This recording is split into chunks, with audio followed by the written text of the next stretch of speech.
आज हम लेके आए हैं ये वायरल फ्राइंग पैन जो कहता है कि अगर हम इसमें ये प्लास्टिक वेजिटेबल्स डालें तो कलर चेंज होगा। तो फिर इसमें फ्राइंग पैन है, वेजिटेबल्स हैं और यहाँ पे अलग अलग चीज़ें दी हुई हैं साथ में।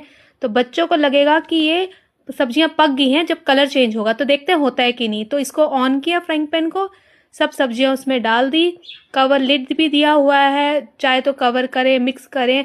बच्चों के लिए एक फन गेम की तरह है, तो लाइक अ प्रिटेंड प्ले। तो इसको ढक देते हैं। अब टेस्ट करते हैं, तो कुछ सेकंड के लिए रुकते हैं, तो इसमें कुछ आवाज़ भी आती है और लाइट तो है ही।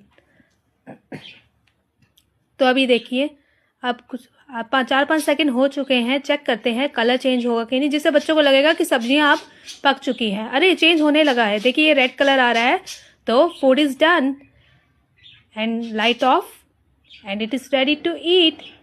इंटरेस्टिंग।